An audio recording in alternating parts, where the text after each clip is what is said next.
দেখুন বন্ধুরা, কাঁচা আমের টক ঝাল মিষ্টি আম পরোটা কত সুন্দরভাবে ফুলেছে আর ভীষণ সফট। হাতের মুঠোয় নিয়ে নিলেও ছিঁড়ে যাবে না বা ফেটে যাবে না। এই পরোটাগুলো ফ্রাই প্যানে ভাজার সময় তেল, ঘি, বাটার কোনো কিছুই লাগবে না। সামান্য উপকরণে ভীষণ সহজভাবে ঝটপট তৈরি করা যাবে আর স্বাদ অসাধারণ। দেখুন কত সুন্দর লেয়ার তৈরি হয়েছে। প্রতিটা পরোটাই একদম বেলুনের মতো ফুলবে।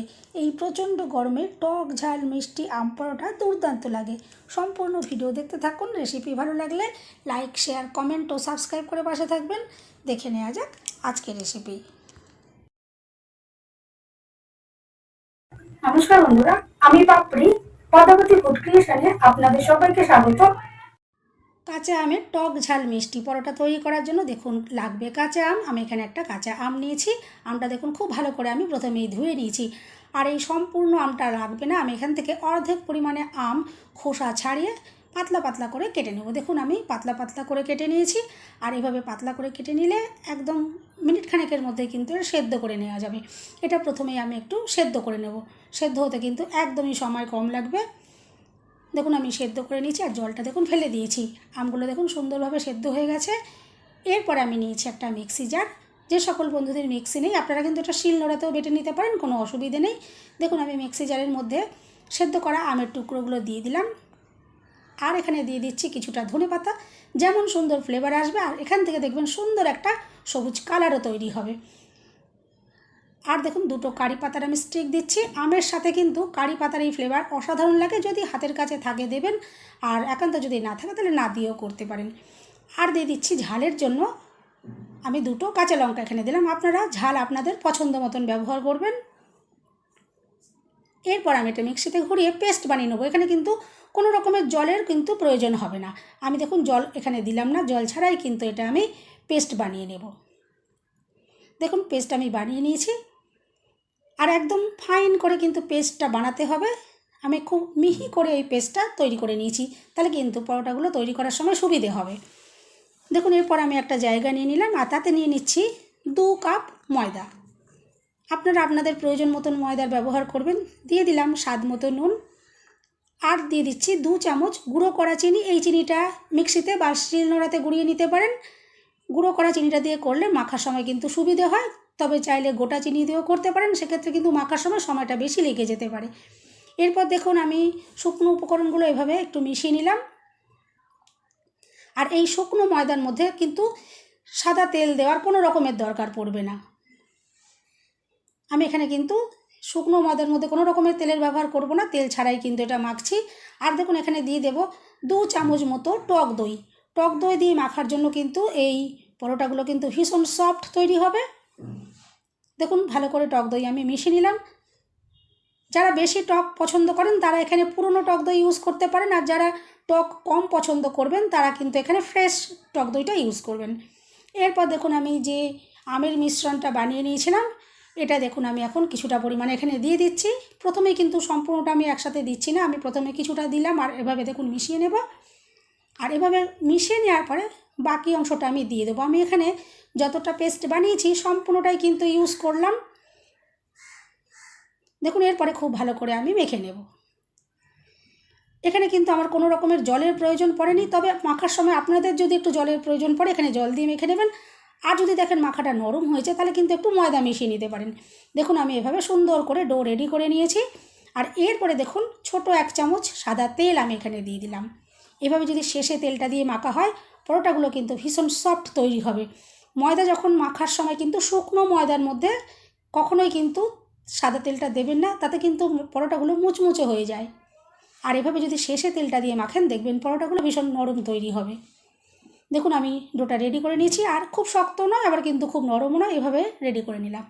এরপর এটা আমি চাপা দিয়ে রেখে দিচ্ছি 10 মিনিটের জন্য রেস্টে। চাইলে কিন্তু বেশি সময়ও রেখে দিতে পারেন। দেখুন 10 মিনিট হয়ে গেছে। এরপরে আমি ময়দার থেকে লেচি তৈরি করে নেবো। এরপর এটা কিন্তু আর মাখার কোনো রকম প্রয়োজন পড়বে না, তবে চাইলে মেখে নিতেও পারেন। দেখুন আমি এখান থেকে লেচি তৈরি করে নিচ্ছি। আর লেচিগুলো আমি যেরকম রুটি তৈরি হয় ওরকম সাইজের তৈরি করেছি, তাহলে কিন্তু পরোটাগুলো বেশ পাতলা পাতলা তৈরি হবে। আর পাতলা পরোটা খেতে কিন্তু ভালোই লাগে। দেখুন আমি এখান থেকে লেচিগুলো রেডি করে নিচ্ছি। একটু হাতেভাবে যদি গোল করে নেওয়া হয় তাহলে কিন্তু বেলার সময় খুব সুবিধা হয়। দেখুন আমি প্রত্যেকটা লেচি এভাবে একটু গোল করে রেডি করে নিলাম। আর এরপর দেখুন একে একে আমি লেচিগুলো নিচ্ছি আর বেলে নেব। দেখুন প্রথমে একটু গুঁড়ো ময়দা ছড়িয়ে আমি বেলে নিচ্ছি। আমি প্রথমে রুটির মতো গোল করে বেলে নেব। আর এখানে কিন্তু নিটল গোল করে বেলার কিন্তু কোনো রকম প্রয়োজন পড়বে না, যেরকম পারবেন একটু বেলে নিলেই হবে। দেখুন আমি একটু এটা গোল করে বেলে নিচ্ছি, আর পাতলা করে আর বড় করে বেলতে হবে। দেখুন আমি বড় করে আর পাতলা করে বেলে নিয়েছি। এরপরে দেখুন ওপর থেকে আমি সাদা তেল একটু ব্রাশ করে দিলাম। দেখুন খুবই সামান্য পরিমাণে এখানে তেলের ব্যবহার করলাম। এভাবে দেখুন ব্রাশ করে দিলাম, আর ওপর থেকে দেখুন একটু গুঁড়ো ময়দা এভাবে আমি ছড়িয়ে হাত দিয়ে খুব ভালো করে মিশিয়ে দেব। আর এরপরে দু সাইড থেকে এটা আমি ভাঁজ করে দিচ্ছি। দেখুন ঠিক এভাবে আমি ভাঁজ করে দিলাম। আর এরপরে দেখুন ভাঁজের ওপরে আমি সাদা তেলটা ব্রাশ করে দেব, আর ওপর থেকে গুঁড়ো ময়দা ছড়িয়ে হাত দিয়ে খুব ভালো করে মিশিয়ে দেব। দেখুন এভাবে আমি করে নিলাম।